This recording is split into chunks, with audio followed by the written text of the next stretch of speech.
14ရက်နေ့စနေနေ့ကျွန်တော်ညပါလိုက်ရှိုးလေးစားပါအားလုံးမင်္ဂလာပါအားလုံးမင်္ဂလာပါ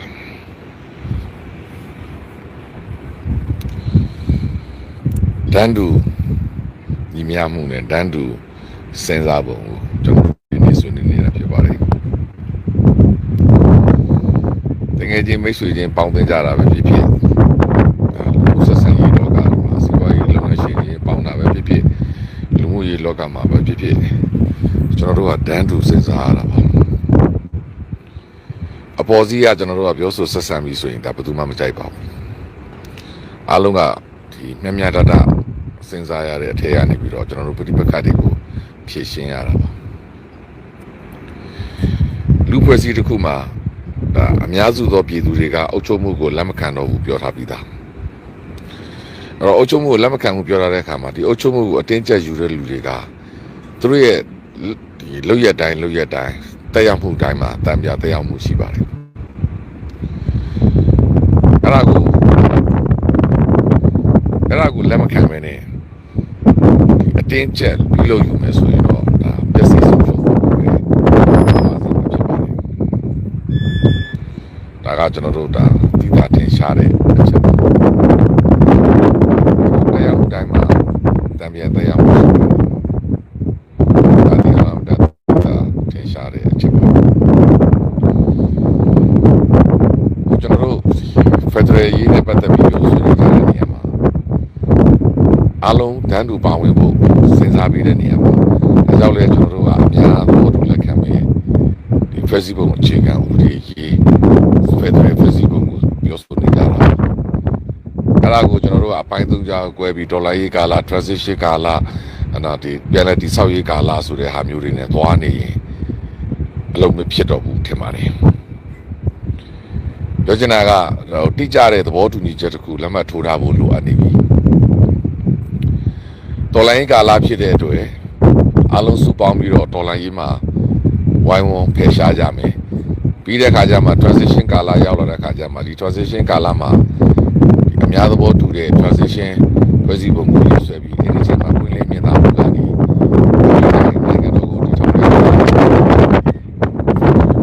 ဖက်ဒရယ်ဖွဲ့စည်းပုံကိုနဲ့အတူသွားမယ်ဆိုတဲ့လမ်းကြောင်းဟာ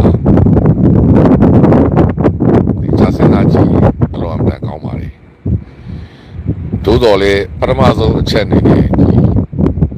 အားလုံးတူတော့ကဒေါ်လာရေးကာလမှာပေါ့စာချုပ်စာတမ်းနိုင်ငံကိုအနာဂတ်ရရှိသွားမယ်လမ်းကြောင်းတိတိကျကျမှချပြတယ်စာချုပ်စာတမ်းမရှိဘူးဆိုရင်ဒီ transition ကာလနဲ့ဒီအနာဂတ်ပြန်လည်တည်ထောင်ရေးကာလမှာဒီပေါ်မှုတွေဖြစ်လာနိုင်တာဖြစ်တယ်ပြောချင်တာကတော့ trust ပဲယုံကြည်မှုပဲတမိုင်းကြောင်းရလဲ290ရှိပြီယုံကြည်မှုတွေကအမြဲတမ်းအဖောက်ပြက်ခံနေရတာဗိုလ်ချုပ်အောင်ဆန်းကိုယ်တိုင်ဂတိပေးထားပြီးတော့ဗိုလ်ချုပ်အောင်ဆန်းကကိုစက်ခံတဲ့လူကဒါတွေကိုပယ်ဖြတ်လိုက်တဲ့အခါမှာဘလို့မှဆက်ရက်တည်လို့မရပဲဒီဆက်အာဏာရှင်ဆက်မှာလဲဆက်အာဏာရှင်တွေရဲ့လှမ်းကြီးမှောက်ကြီးဒီလောက်ရများသူတို့ရဲ့ပြောဆိုဆက်ဆံမှုရာအယုံကြည်ကကင်းမဲ့နေတာပါဒါပေမဲ့အားလုံးလက်ခံထားတာကအများကိုဒီဒုက္ခပေးနေတာကတူဦးဒီသောအာဏာရှင်တွေဖြစ်ပြီးဒီအာဏာရှင်တွေအားလုံးကိုဖယ်ရှားရမယ်ဆိုတာအများလက်ခံထားပြီးသားပါတို့တော့လေအာဏာရှင်တွေဖယ်ရှားပြီးကာလမှာသွားမယ်ဂတိကိုတွေမှာတယောက်နဲ့တယောက်သွားခြင်းနဲ့ပုံစံချင်းမတူတဲ့အခါမှာအဲ့ဒီချိန်မှာတစ်ချိန်ကဖြစ်ခဲ့တဲ့ပင်လုံဂတိကိုဝက်လိုမျိုးဂတိပေါက်ပြမှုတွေဖြစ်လာရင်ဘယ်လိုလုပ်မယ်ဆိုတဲ့မယုံကြည်မှုတွေရှိနေတာဘယ်သူမှအပြစ်ပြောလို့မရပါဘူးဒါဒီသဘာဝတရားပါဒါကြောင့်ဒန်းတူဆက်ဆံတဲ့နေရာမှာကိုယ့်ဘက်ကလည်းဒန်းတူဆက်ဆံတယ်လို့တစ်ဖက်ကလည်းဒန်းတူဆက်ဆံခံရဖို့လိုအပ်ပါတယ်အဲ့ဒါကိုအပေါ်စီးအနေထားနဲ့အများစုအနေထားအနည်းစုအနေထားတွေနဲ့ပြောဆိုဆက်ဆံနေရင်လည်းဘတော်မှအစီအပြေမှာမဟုတ်ပါဘူးအဲ့တော့ဒီအရှိတရားတစ်ခုကိုလက်ခံနိုင်ဖို့အတွက်ဒီအများအားလုံးသဘောတူတဲ့ကိစ္စရပ်တစ်ခုကိုချပြပြီးအဲ့ဒီချပြထားတဲ့လူကိုလက်မှတ်ထိုးပြီးဂတိကိုလုပ်ပြီးပေါင်းကြတာကပို့ပြီးတော့ခိုင်ပါပါတယ်လက်မှတ်ထိုးတာမဟုတ်ပဲဒီအပြုသဘောဒီဆက်ဆံကြတယ်ပူပေါင်းဆောင်ရွက်တာကဒါဘိုင်ဒင်စီးနှောင်မှုမရှိပါဘူး အမှန်တကယ်စာချုပ်စာတမ်းတွေနဲ့လက်မှတ်ထိုးပြီးသွားမှသာလေစီးနှောင်မှုဆိုတဲ့အင်အားကနေပြီးတော့ယုံကြည်မှုဆိုတာကိုတိဆောက်ပြီး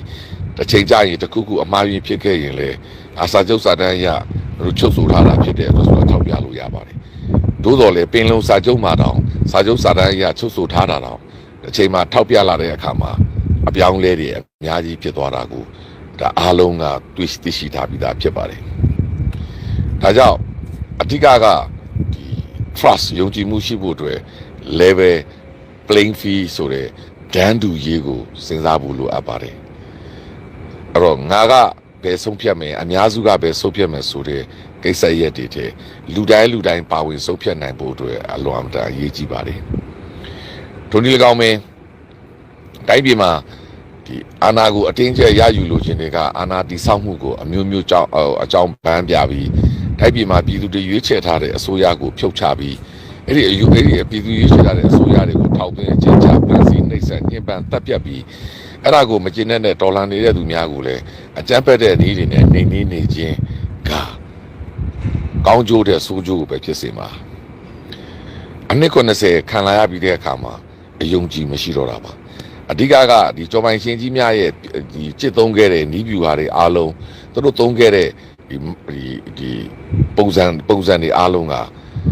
တွေ့ရှိထားပြီးဖြစ်တဲ့အတွက်အချိန်တန်ကြာရင်သူတို့အာဏာတည်မြဲဖို့ပဲလုပ်နေတာအချိန်တန်ကြာရင်သူတို့ဆက်ကျင်တဲ့လူတွေကိုရဲဆက်ဆက်ဖမ်းဆီးနှိပ်စက်ညှဉ်းပန်းဖြိုခွဲတာတွေပဲလုပ်နေတာဖြစ်တဲ့အတွက်ပြည်သူရဲ့အယုံကြည်ကင်းမဲ့မှုကိုခံရတာပါအဓိကကျွန်တော်တို့ဖြစ်နေတာက level playing field လို့ခေါ်တဲ့ဒန်းတူရေးမရှိတဲ့အတွက်ဒန်းတူရေးမရှိတဲ့အပေါ်မှာကျွန်တော်တို့ကအခုကဒီဒန်းတူရေးပုံစံနဲ့မစင်စားကြတဲ့အခါမှာတယောက်အယုံကြည်တွေကင်းမဲ့နေကြတာပါအဓိကကတော့ကိုယုံကြည်ချက်ရှိခြင်း confidence ရှိခြင်းအများကိုလည်းယုံကြည်ခြင်းတခြားသူကိုလည်းယုံကြည်ခြင်းကနေအခြေခံတာပါကိုယုံကြည်ချက်မရှိဘူးဆိုရင်မနာလိုမှုတွေဖြစ်မယ်တန်တရားတွေပွားများမယ်အဲ့ဒီတန်တရားတွေရဲ့အကျိုးကျေးဇူးကိုအဲ့ဒီတန်တရားတွေရဲ့အကျိုးကျေးဇူးကပဲပျက်စီးစေခြင်းကိုဥတည်စေတာပါ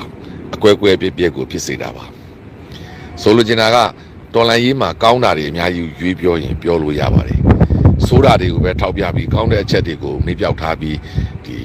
ပျက်စီးရဲ့လမ်းကြောင်းကိုပဲသွားတာမျိုးလည်းမဖြစ်သင့်ပါဘူးဆိုလိုချင်တာကလူတိုင်းရဲ့စုပ်ဖြတ်ချက်ကိုတန်ဖိုးထားဖို့လိုသလိုသူတို့ရဲ့အနေထားနဲ့ဗဂတိအနေထားကိုလည်းကျွန်တော်တို့တန်ဖိုးထားလေးစားပြီးပြောဆိုကြဖို့လိုတယ်ပြောချင်တာကဒီနေရာမှာတရားနဲ့တရားအလေးထားတန်ဖိုးထားခြင်း respect ထားခြင်းဟာအလွန်အမတန်အရေးကြီးပါတယ်အဲ့တော့တူးချင်းတစ်ဖွဲ့ကြီးစီရဲ့ဆုံးဖြတ်ချက်တွေကိုငါနဲ့မတူငါရန်သူငါလုပ်တဲ့အချိန်မှာလိုက်လုပ်ရမယ်ငါတို့မလုပ်ရင်လိုက်မလုပ်ရဘူးဆိုတဲ့ယထာဘူတာမကြတယ်ငါလုပ်တာပဲအမှန်ဆိုတဲ့ဟာမျိုးနဲ့သွားလို့မရပါဘူးဆိုလိုချင်တာကဒီနေရာမှာထောက်ပြချင်တာက NLD ပါငါတို့လုပ်သမျှအမှန်ငါတို့စစ်တပ်နဲ့ပေါင်းရင်လည်းအမှန်ငါတို့ night violence သွားရင်လည်းအမှန်ငါတို့အခုလက်နက်ကိုင်တော်လိုင်းသွားရင်လည်းအမှန်ငါတို့လုပ်တာပဲအမှန်ဆိုတဲ့ပုံစံနဲ့သွားလို့ကကျန်တဲ့လိုက်ပါရမယ့်သူတွေမှာအခက်အခဲရှိပါတယ်အဲ့တော့ကိုဖြတ်တန်းခဲ့တဲ့တမိုင်းချောင်းနဲ့ကိုရှိပါတယ်အဲ့တော့ငါတို့ဒီ 9 violence တော့လည်းငါတို့ပဲအမှန်ငါတို့ပါတီနိုင်ငံရေးလို့တော့လည်းငါတို့ပဲအမှန်ငါတို့အခုဒီစစ်တပ်နဲ့ပူးပေါင်းပြီးတော့ဒီရင်ကြားစီလို့တော့လည်းငါတို့ပဲအမှန်အခုငါတို့လက်နက်ကင်တော့လည်းငါတို့ပဲအမှန်ပုံစံနဲ့တခြားသူတွေရဲ့စဉ်းစားချက်တွေခံစားချက်တွေကိုမစဉ်းစားပဲတစ်ဖက်သက်ပြောဆိုနေမှုများဟာလေအဲ့ဒါကအတ္တကြီးရပဲကြာမှာအမှန်ကငါတို့လောက်တာမှမှန်ခဲ့ဘူးဆိုတာကိုလက်ခံဖို့လိုတယ်ဘယ်သူလောက်တာမှမှန်စရာမရှိဘူးအားလုံးသဘောတူညီချက်နဲ့အများသဘောတူနေသွားမှသာလေအမှန်ကိုရောက်မှာအဲ့တော့ငါလောက်တဲ့အတိုင်းမလုပ်ခဲ့တဲ့အချိန်တော့ကလည်းရန်သူပြောခဲ့ကြတယ်အချိန်ကသူတပြည့်လက်နဲ့ကင်ဒေါ်လာရေးလမ်းစဉ်လုပ်တဲ့အချိန်မှာတော့ပါတီနိုင်ငံရေးကိုရွေးတဲ့အချိန်မှာအဲ့ဒီအချိန်မှာပြပရောက်သွားတဲ့သူတွေလည်းအပြစ်ပြောခဲ့ကြတယ်တခါငါတို့ကစစ်တပ်နဲ့ပေါင်းပြီးငါတို့ကရင်ကြားစီရေးကိုသွားတဲ့အချိန်မှာလည်းအဲ့ဒီရင်ကြားစီရေးကိုစက်ကျင်ခဲ့တဲ့လူတွေကိုအပြစ်ပြောခဲ့ကြတယ်ငါတို့ကစစ်တပ်နဲ့ပေါင်းပြီးရိုဟင်ဂျာပြည်ပကဖြစ်တဲ့အခါမှာငါတို့ကဒီရိုဟင်ဂျာတွေနဲ့လူနည်းစုတွေကိုဒီစစ်တပ်နဲ့ပူးပေါင်းပြီးဝါဒဖြတ်ပေးတဲ့အချိန်မှာလည်းငါတို့လောက်တာမှန်တယ်ဆိုပြီးငါတို့ပဲပေါင်းပြီးဝါဒဖြတ်ပေးခဲ့ကြတယ်တခါဒီနေ့ငါတို့ကစစ်တပ်ကိုစန့်ကျင်တော့မယ်ဆိုရင်ငါတို့နဲ့လာပြီးတော့မပူပေါင်းနေတဲ့လူငါတို့နဲ့လာပြီးမတိုက်တဲ့လူအားလုံးဒီငါတို့ရဲ့ရန်သူပုံစံနဲ့ပြောနေဆိုပြန်ခြင်းကလေအဲ့ဒါလည်းမမှန်ပြန်ပါဘူးပြောချင်တာက NLD ပါတီရဲ့ဖြတ်တန်းမှုသမိုင်းမှာဒီဒ တိကျတဲ့ရည်ရွယ်ချက်တွေတသားတဲ့ယက်တီချက်တွေမရှိခဲ့ပါဘူးတိုင်းသားတွေရဲ့ယက်တီချက်ကတော့တောက်လျှောက်လက်နက်ကင်ဒေါ်လာကြီးလမ်းစဉ်ကိုပဲတောက်လျှောက်ရက်တီခဲ့ပြီးလက်တွေကလမ်းလေရပဲဒီအာနာရှင်ကိုအမြင့်ပြတ်ခြေပြုံးမှသာလင်သူတို့လိုချင်တဲ့ဖက်ဒရယ်ရမယ်ဆိုတာပြက်ပြက်သားသားရက်တီခဲ့ပြီးသားပါအဲ့ဒါကို NLD ပါတီကပဲအမျိုးမျိုးမှောက်ချီလှမ်းချီအမျိုးမျိုးလုပ်ခဲ့တာပါဒါဒီကျွန်တော်တို့အရှိတရားတခုပါအဲ့ဒါကိုသူတို့လောက်တာမှန်တယ်မှန်တယ်အပြစ်ပြောနေမယ်စားသူတို့လောက်တာဒီအချိန်ခါရတိုင်းပြည်ကောင်းအောင်အတွက်လောက်တာဖြစ်တဲ့အတွက်အပြစ်ပြောနေစရာမလိုပေမဲ့ဒါပေမဲ့သူတို့လောက်ခဲ့တာတော့အမှန်ပါပဲမောက်ချီလမ်းချီနဲ့အမျိုးမျိုးသူတို့ရဲ့ပါတီမူဝါဒတွေသူတို့ရဲ့လမ်းစဉ်တွေကိုပြောဆိုခဲ့တာလည်းအမှန်ပါပဲတို့တော်လေယနေ့ဖြစ်နေတဲ့အနေအထားကြတော့အားလုံးဒီဘုံသဘောတူညီချက်တစ်ခုကိုရောက်လာပြီးဘုံလမ်းစဉ်တစ်ခုကိုရောက်လာပြီး NLD ပါတီကြီးကလည်းလက်နက်ကလမ်းစဉ်ကိုရွေးလာသလိုတခြားသောနိုင်ငံရေးသမားတွေကတခြားသောပြည်သူများရောတခြားသောတိုင်းသားအဖွဲ့အစည်းမူရင်းတိုင်းသားလက်နက်ကလမ်းစဉ်ရွေးတိုင်းသားများပါလက်နက်ကလမ်းစဉ်ကိုပဲရွေးတဲ့အခါမှာအားလုံးဒီဘုံသဘောတူညီသွားပါပြီဒါပေမဲ့အဲ့ဒီအချိန်မှာတယောက်ရက်တီတာတွေမတူတဲ့အခါမှာမင်းကတော့ဘသူနဲ့ပေါင်းတယ်ငါကတော့ဘသူနဲ့ပေါင်းတယ်မင်းကတော့ဘသူနဲ့စာချုပ်ချုပ်တယ်ငါကတော့ဘသူနဲ့စာချုပ်ချုပ်တယ်ဆိုပြီးလက်ညှိုးထိုးပြောနေခြင်းဟာစီလုံးမှုကိုမရစေပဲအင်အားကိုပို့ပြီးတမလာမတမလာစေပဲအင်အားချိနေမှုကိုပဲဖြစ်ဖို့လိုအပ်ပါတယ်ဒါကြောင့်ဒီအချိန်မှာ NLD ပါတီဝင်အထူးသဖြင့် NLD ပါတီရဲ့အမာခံများအထူးသတိထားဖို့လိုအပ်တာကအသင်တို့ NLD ပါတီဟာတစ်ချိန်လုံးမှောက်ချီလန့်ချီလုပ်ခဲ့တာဒါအရှိတရားပါဒါမဲ့သင်တို့မှားတယ်လို့လည်းဘယ်သူမှမပြောဘူးမှန်တယ်လို့လည်းမပြောဘူးတမိုင်းရပေးထားချက်အရာသင်တို့လုံးစရာရှိတာကိုလုပ်ခဲ့တာလူတိုင်းလက်ခံထားပါတယ်သို့တော်လေဒီအချိန်မှာလေတိုင်းသားတွေကသူ့အတူရက်တီပြီးသူ့အတူရက်တီချက်ကိုကျွန်တော်တို့ကအပြစ်ပြောစရာမလိုဘူးပြောချင်တာကဒီအချိန်မှာအားလုံးဘုံတူမဲဟာကိုရအောင်ညှိနှိုင်းပြီးအဲ့ဒီထဲကနေကိုတိုင်းစူးစမ်းအားထုတ်မှုရမှဒါလင်ဒီဒေါ်လာရေးကိုသွားလို့ရမှာအဓိကကကိုတိုင်းကဒေါ်လာရေးမှာစူးစမ်းအောင်ထုတ်ဖို့လိုတယ်မူရင်းကိုပြောရမယ်ဆိုရင် level play field အရာကိုတိုင်းကကိုပြည်နယ်ကိုတိုက်ယူမှရမှာဘယ်တိုင်းသားမှလာမတိုက်ဘူးဘယ်အမေရိကန်မှလာမတိုက်ဘူးကိုတိုက်ယူရမှာအဲ့တော့ကိုပြည်နယ်မှာရှိတဲ့လူတွေအားလုံးကိုကိုကဥဆောင်ပြီးတိုက်နိုင်အောင်ခေါ်ဆောင်ယူရမှာပြောချင်တာကစကိုင်းမှာလို့တို့လို့ကိုတိုက်ယူရမှာရက်ကွက်မှာရှိတဲ့ local တွေကကိုတိုက်ယူရမှာရန်ကုန်လွတ်မြောက်ခြင်းရန်ကုန်သားတွေကိုသူတိုက်ယူရမှာမန္တလေးလွတ်မြောက်ခြင်းမန္တလေးသားတွေသူလွတ်မြောက်တိုက်ယူရမှာဆိုတော့ပဲခူးလွတ်မြောက်ခြင်းပဲခူးသားတွေသူတိုက်ယူရမှာဘယ်ကချင်မှလာမတိုက်ဘူးဘယ်ကရင်မှလာမတိုက်ဘူးဘယ်ရှမ်းမှလာမတိုက်ဘူးဘယ်အမေရိကန်မှလာမတိုက်ဘူးပါဘူးအဲ့ဒီအသိတရားကနေကိုနယ်မြေမှာကိုမလုံနိုင်တဲ့အချိန်မှာအဲ့ဒါကိုရအောင်စီရုံရပြီကိုမလုံနိုင်တဲ့ကိုရဲ့အားနည်းချက်ကိုမဖန်တီးနိုင်တာကိုအများကိုဒီဗလိန်လှုပ်ခြင်းလက်ညှိုးထိုးခြင်းဟာဒီလိုမှုကိုပြိုကွဲခြင်းသာဖြစ်စေနိုင်ပါတယ်ပြောချင်တာကဘသူကိုပဲစဉ်းစား level playing field နဲ့သွားဖို့လိုအပ်ပါတယ်ကျွန်တော်တစ်ချိန်ကထောက်ပြခဲ့သလိုအရှိတကားတွေအနောက်တကားတွေနဲ့အမျိုးမျိုးအကြောင်းပြခဲ့ပြီးပါပြီတစ်ချိန်တုန်းကစစ်တပ်ကိုလုံးဝမျက်စောင်းတော့မထူးကြည့်ပါနဲ့စစ်တပ်ကိုမွေပါမှန်းနဲ့ဆိုတာလေ NLD ပါတီကခေါင်းဆောင်ကြီးတွေနဲ့ NLD ဘိုးကော်မတီတွေပြောခဲ့တဲ့စကားပဲဒါပေမဲ့ဒီနေ့အနေထားရသူတို့ဒီလက်နက်ကင်တော်လှန်လာပြီးအဲ့ဒီစကားကိုတစ်ချိန်ကပြောခဲ့တဲ့စကားကိုလက်ရှိပြည်တွင်းမှာရှိတဲ့ NLD ရောပါတီချုပ်ရုံးချုပ်ကိုစီးထားတဲ့လူတွေကလည်းဆက်ပြောနေသေးပါပဲပြောချင်တာကပြတ်သားတဲ့လမ်းညွှန်ချက်နဲ့ပြတ်သားတဲ့လုပ်ငန်းကိုပဲလုပ်တာပါပြောချင်တာကလက်နက်ကင်တော်လှန်ရေးလုပ်မယ်ဆိုရင်ပြည်တွင်းမှာပဲလက်နက်ကင်ရမှာခင်ဗျာတတိယကဘာမှာသွားပြီးလက်နက်ကင်လို့မဖြစ်နိုင်ပါဘူး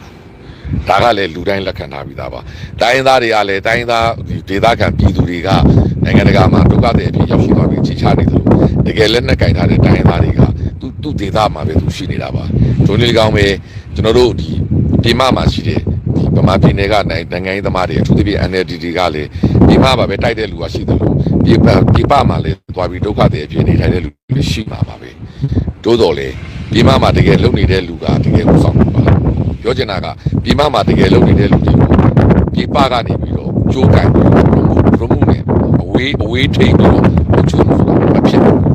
အဲ့တော့ကိုပြည်ပကိုထွက်သွားပြီဆိုရင်ဒါရှင်းလည်းပဲကိုဒီ supporter တယောက်တော့ဖြစ်တော့မှာကိုဒီထောက်ဖို့တယောက်ပဲဖြစ်တော့မယ်ဥဆောင်တဲ့လူဖြစ်ဖို့ဆိုတာမလွယ်ဘူးပါဘူးဒါတွေအားလုံးကိုလည်းလက်ခံထားပါတယ်ဒါကြောင့်ဆိုရမှာဆိုတော့ဒါကြောင့်အဲ့တော့ဒါကြောင့်ဘသူမှအပြစ်ပြောနေခြင်းမလုပ်ပဲ level playing field ဆိုတဲ့ဒန်းတူညီမျှရေးရပဲကျွန်တော်တို့သွားရမှာပါဘူးကျွန်တော်တို့ဆိုရင်ဒါကျွန်တော်အနေနဲ့ဆိုရင်ဒါကျွန်တော်တို့ဒီ supporter အဆင့်ပဲရှိတာပါကျွန်တော်တို့ဒီထောက်ဖို့အဆင့်ပဲရှိတာပါ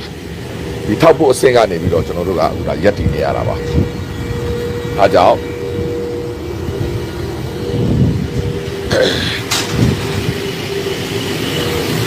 ဒါကြောင့်ဒါကိုဒါရှင်းရှင်းလေးကျွန်တော်တို့ဒီဘယ်တော့မှဥဆောင်မဖြစ်နိုင်ပါဘူးကျွန်တော်တို့ဒီရှေ့တန်းမှာရဲရဲရင်တိုက်နေတဲ့လက်တွေ့အလုပ်လုပ်နေတဲ့ဘယ်တော့မှမဖြစ်နိုင်ပါဘူးဒါကိုကျွန်တော်တို့ကရှင်းရှင်းလေးလေးလက်ခံထားဖို့လိုအပ်ပါတယ်အဲ့တော့ကိုကပြေးပရောက်နေရင်ထောက်ဖို့အဆင်ပဲရှိပါတယ်အဲ့တော့ဒီဥဆောင်တဲ့လူပုံစံတွေနဲ့ကျွန်တော်တို့ပြောဆိုလို့ဆိုတာမဖြစ်နိုင်ပါဘူးဒါကိုကျွန်တော်ကထောက်ပြပြောဆိုပေးနေတာပါ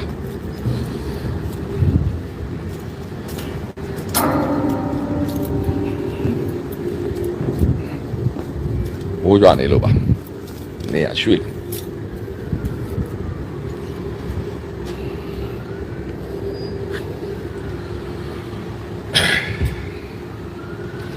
အဲ့တော့ကျွန်တော်တို့ဒီလူတိုင်းကိုဒန်းတူဆက်ဆံပြီးဒန်းတူပြောဆိုဖို့လိုအပ်ပါတယ်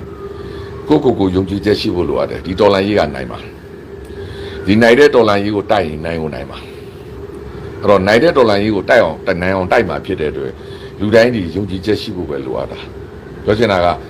ကိုကြက်ရအခန်းကဏ္ဍကနေတာဝန်ကြီးနဲ့ကိုလှုပ်တင်တာလှုပ်နိုင်တာကိုနှမ်းတစ်စေပဲဖြစ်တကြက်တပြားပဲလူစကားတစ်ခုပဲပြောကလေးတစ်ခုပဲနှိမ့်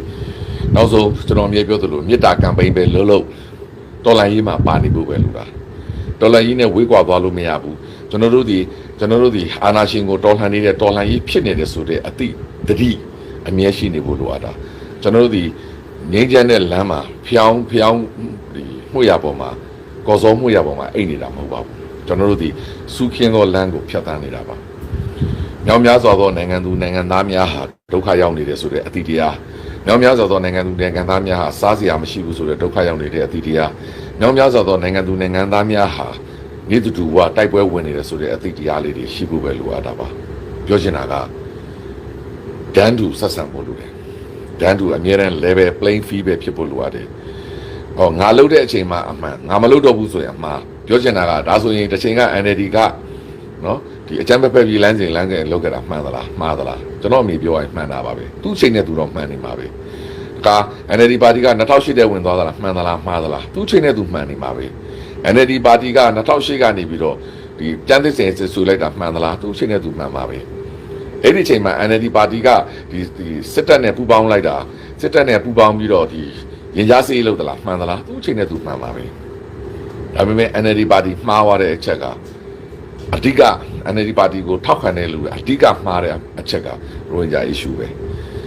ရိုဟင်ဂျာ issue ကဒါတိုင်းရင်းသား issue တခုမဟုတ်ပါဘူးပြောချင်တာကလူအခွင့်အရေး issue လည်းမဟုတ်ပါဘူးအမှန်နဲ့အမှား issue ပါလူတယောက်ကိုမတရားနှိပ်စက်နှင်းမှန်းနေတဲ့အချိန်မှာလူသားအနေနဲ့လက်ခံဖို့လူသားအနေနဲ့ပြောဆိုဖို့ပြက်ကွက်ခဲ့တာတော့အမှန်တရားပါပဲ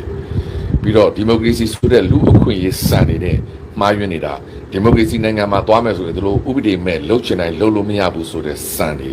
အဲ့ဒါတွေနဲ့အားလုံးလွဲချော်သွားတာပါ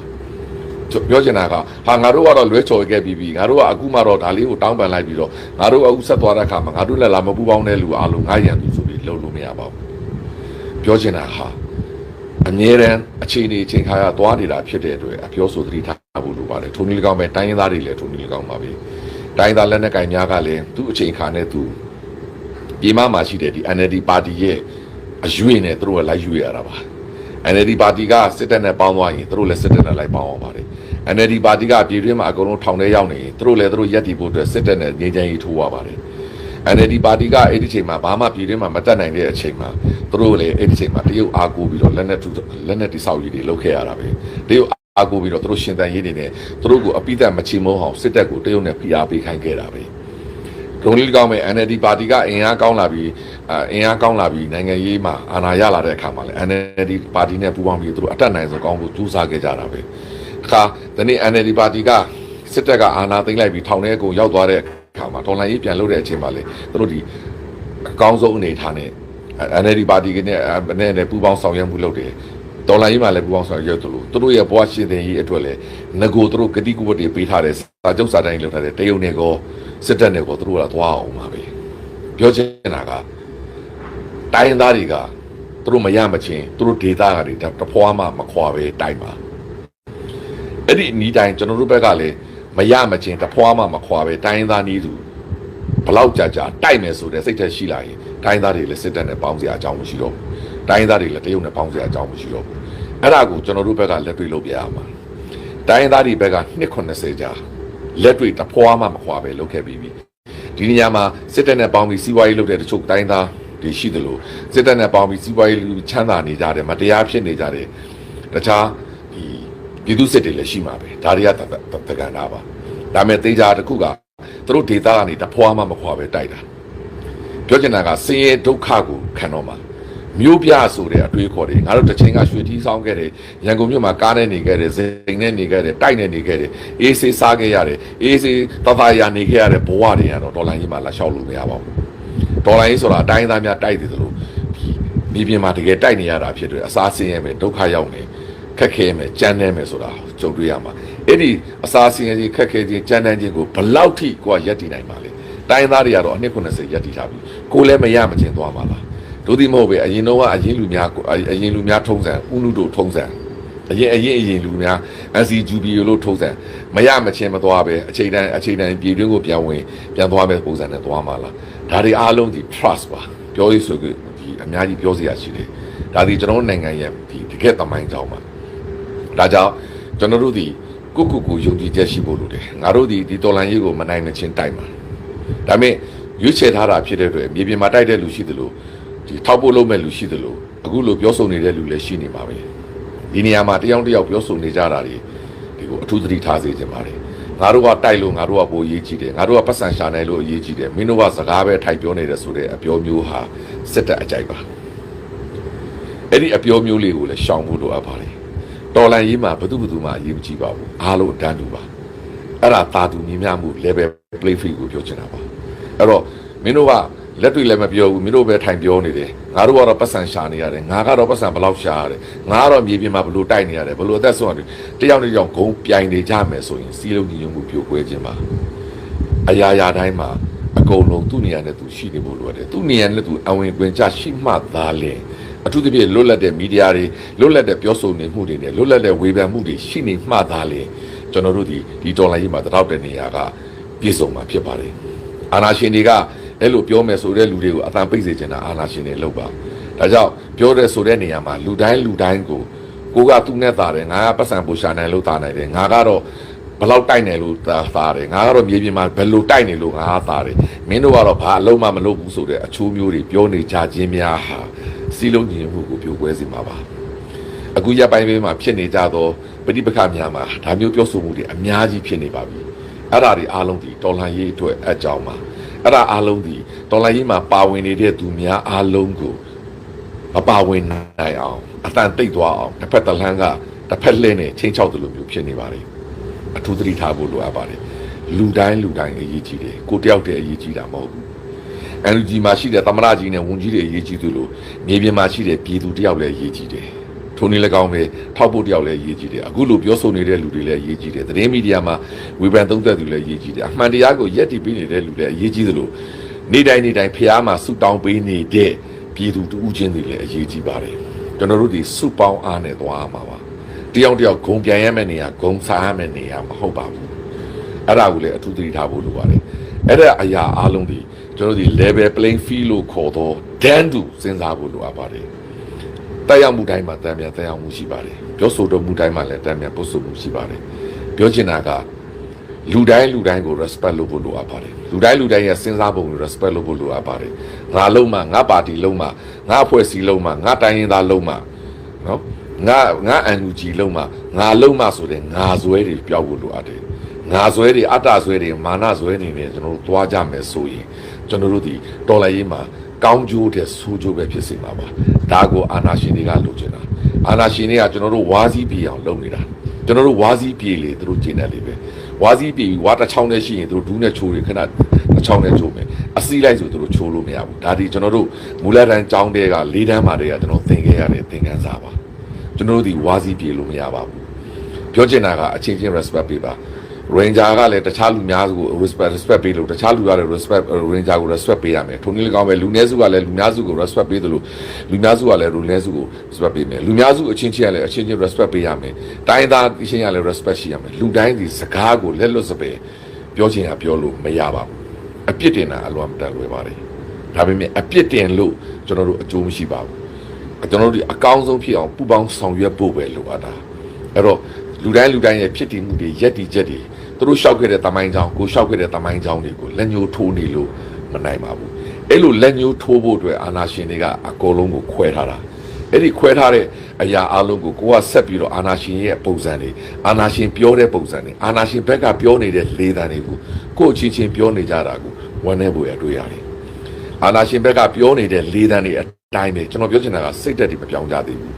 စိတ်ဓာတ်တွေမပြောင်းသေးပဲနဲ့အာဏာရှင်ဘက်ကပြောနေတဲ့အတိုင်းကိုဒီဘက်မှာအချင်းချင်းပြောဆိုနေကြတာအလွန်အမတန်နားခါလာပါတယ်ကျွန်တော်တို့တော်လှန်ရေးကိုလည်းစီးလုံးညီညွတ်မှုကိုပြိုကွဲစေပါတယ်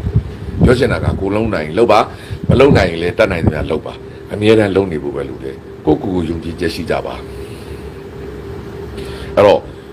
့ကိုယုံကြည်ရှိကြပါဘသူမှလက်ညှိုးထိုးနေစရာမလိုလူတိုင်းပါဖို့လိုရတယ်ဒါပေမဲ့သေချာတစ်ခုကကိုယ်နယ်မြေလွတ်မြောက်ဖို့ကကိုယ့်အကူတိုက်ယူမှရမှာကိုယ့်အကူလုံယူမှရမှာဒါပေမဲ့ကိုယ့်အကူနိုင်ငံရေးနည်းနဲ့လုပ်ခဲ့ကြပြီး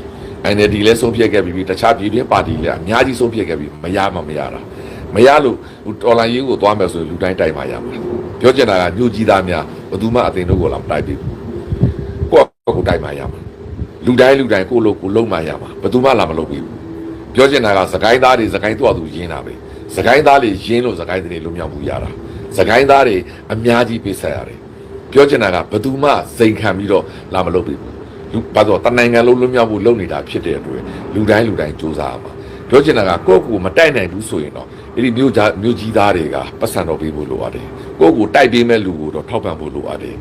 ကိုယ့်ကိုလည်းမတိုက်နိုင်ဘူးကိုယ့်ကိုတိုက်ပေးမဲ့လူကိုလည်းမထောက်ပံ့ပေးနိုင်ဘူးကူလည်းမကူညီနိုင်ဘူးဆိုရင်တော့စစ်ကောင်စီနဲ့ပဲရာတပ်ပံနေရလိမ့်မယ်ပြောချင်တာကတနိုင်ငံလုံးလွတ်မြောက်ဖို့စူးစမ်း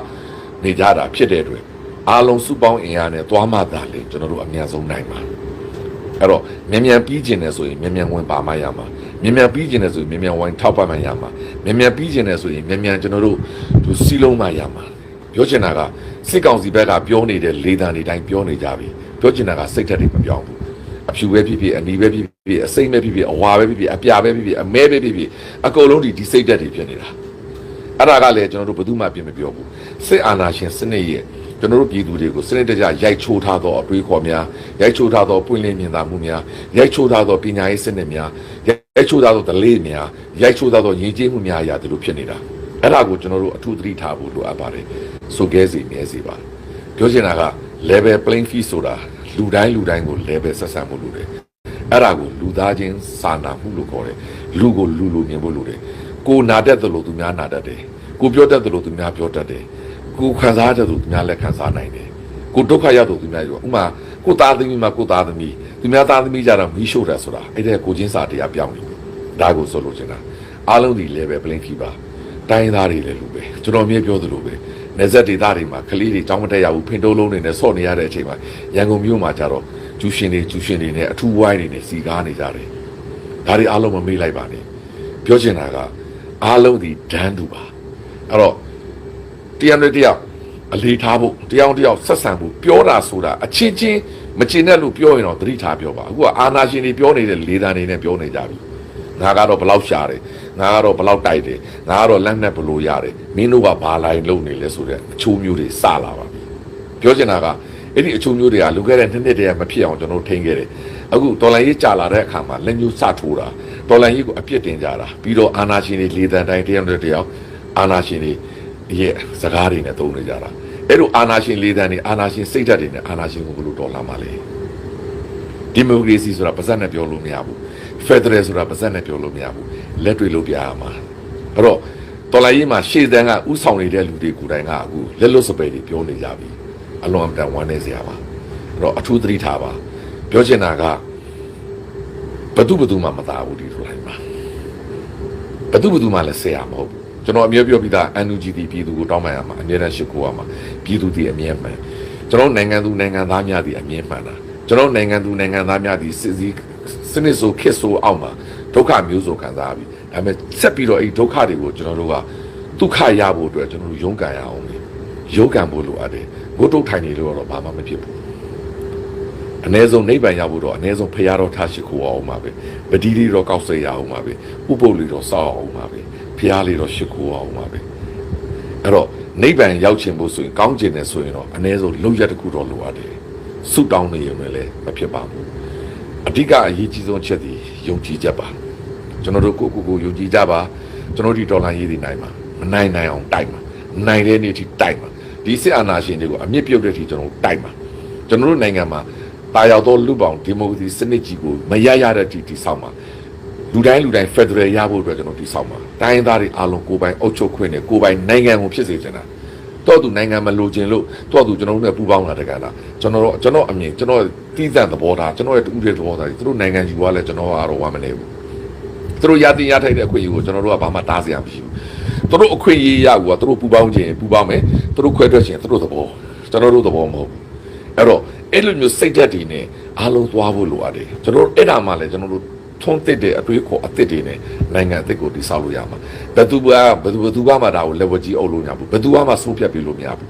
လူတစ်ယောက်ရဲ့အခွင့်အရေးကိုနောက်လူတစ်ယောက်ကလွှမ်းမိုးချုပ်ကန်လို့မရဘူးသူဆုံးဖြတ်လိမ့်မယ်ပြီးတော့အဲ့ဒီဆုံးဖြတ်ချက်ကနေအများဆုံးဖြတ်ချက်ကနေပြီးတော့ကျွန်တော်တို့သွားတဲ့စနစ်ဟာဒီမိုကရေစီပါအဲ့တော့အဲ့ဒီသွားတဲ့နေရာမှာ level playing field ရှိဖို့လိုအပ်တယ် level playing field ပါအထူးပြောချင်တာနောက်တစ်ချက်ကတော့အာဏာရှင်တွေလေးသားတွေမပြောကြပါနဲ့အာဏာရှင်စိတ်ဓာတ်တွေနဲ့တော့ဒီမိုကရေစီသွားလို့မရပါဘူးဒီမိုကရေစီကဒီမိုကရေစီစိတ်ဓာတ်ရှိဖို့လိုတယ်လူသားဆန်မှုရှိဖို့လိုလူတယောက်ကိုပြစ်နဲ့ပြောခြင်းဟာမကောင်းပါဘူးပြောတဲ့လူရှိတိုင်းလည်းပြန်ပြောစရာမလိုပါဘူးတော့သူပြောလို့ဝိုင်းတော့အခုအာဏာရှင်ဘက်ကပြောနေတာကျွန်တော်တို့တုံ့မှမတုံ့ပြန်တာတော့သူပြောသူဝိုင်းပြီးသွားမှာပဲပြောချင်တာကကျွန်တော်တို့ပြောဆိုစဉ်းစားတဲ့နေရာမှာလူတိုင်းကို level playing field ဒန်းတူဆက်ဆံပါဒန်းတူစဉ်းစားပါငါလူမျိုးမှငါအမျိုးမှငါသားသမီးမှငါအဖေမှငါဆရာမှငါဝန်ကြီးမှငါအစိုးရအဖွဲ့မှငါပါတီမှငါတိုင်းသားအဖွဲ့မှဆိုတဲ့ငါဇွဲတွေလျှော့ကြပါကျွန်တော်တို့ဒီငါဇွဲနဲ့အာဏာရှင်ကိုတိုက်လို့မရဘူးကျွန်တော်တို့ဒီစုပေါင်းအားနဲ့တိုက်ရမှာဘာဖြစ်လို့လဲကျွန်တော်တို့မှာအားနေချက်ရှိတယ်ဘာလဲကျွန်တော်တို့ကတရားမှမရှိတဲ့ပေါ်အားစားရတာအာဏာရှင်ကရွှေဘုံပေါ်မှာငွေဘုံပေါ်မှာပလင်ပေါ်မှာတတ်ထိုင်တာကျွန်တော်တို့ကတုံညကြောက်ပုံမှာတတ်ထိုင်တာ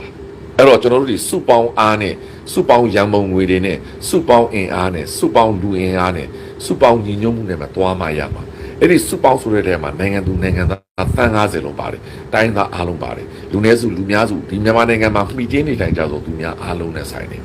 ဒါကြောင့်